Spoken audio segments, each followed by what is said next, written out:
Welcome to International Politics, the world's worst group project. America wants leadership.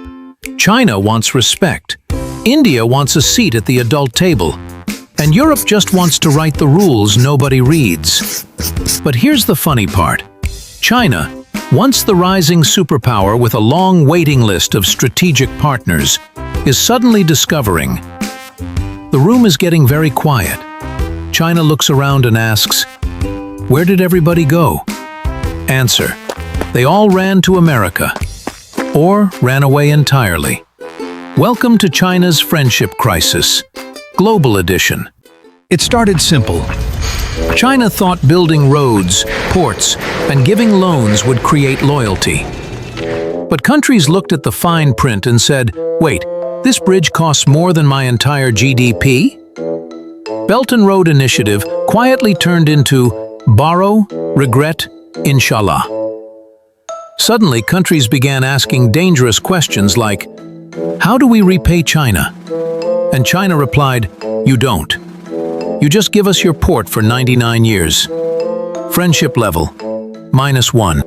Southeast Asia used to be China's comfort zone. Now it's a US buffet line. Malaysia? Shaking hands with Trump for tariff deals. Singapore? Neutral officially. Privately, we like money and safety. US, please. Vietnam?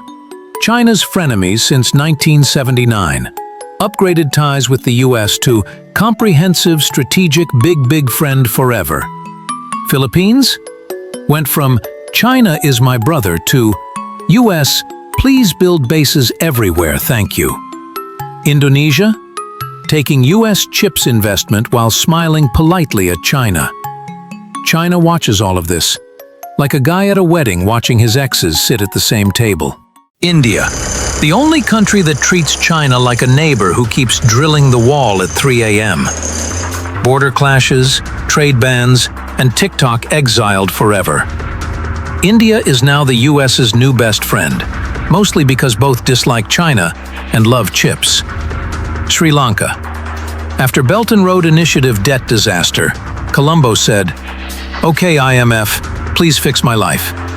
Pakistan, China's iron brother. But even Pakistan now signs US energy and mineral deals. China, brother, why?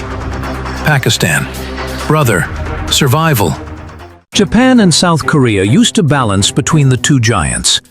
Then they looked at China's behavior and sprinted to Washington like Black Friday shoppers. Japan. More defense money, more US drills, more anti-China vibes than ever. South Korea. Even their new president, who used to be pro-China and pro-North Korea, ran to Trump and said, Mr. President, let's train together for Taiwan." China. Wait, even you? Europe tried to be neutral, tried to act elegant, tried to balance. Then China gave Russia unlimited friendship, invited Putin to Beijing, and told Europe to mind its own business. Europe replied, "Okay then, tariffs." Belt and Road Initiative cancelled in Italy. Trade investigations everywhere. Even France, China's romantic partner, is slowly stepping away. China thought Europe would rebel against America. Europe said, "No thanks. I like democracy and stable supply chains." China entered the Middle East saying, "We bring harmony." Middle East replied, "That's cute. Here we bring missiles." Saudi and UAE want US weapons. Israel never trusted China. Iran, the only big friend, is also the region's most sanctioned man. China tried to mediate. Middle East said, "You want peace? Take a number." China used to be Africa's favorite uncle. Now it feels like the uncle who keeps asking for money back. Kenya, Zambia, Uganda, loans overdue, ports threatened, politicians panicking.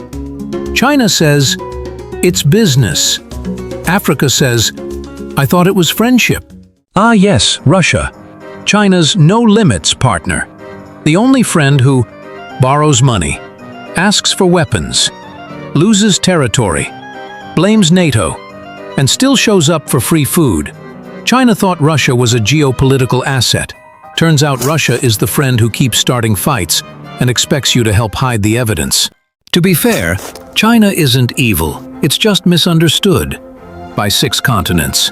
China says, "We only want peace," but its actions say, "Also give us your minerals, ports, and maybe elections."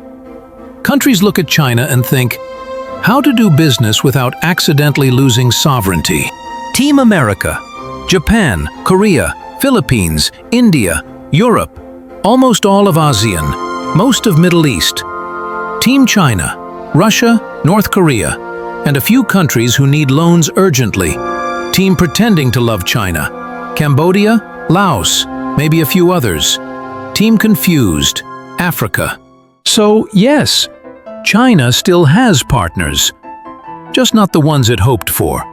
And if this trend continues, by 2030 China's best friend might be China. Because everyone else already found somebody richer, safer, or simply less dramatic. International politics, where loyalty is optional, but tariffs are forever. Thank you for watching PastCast, where the past echoes through today.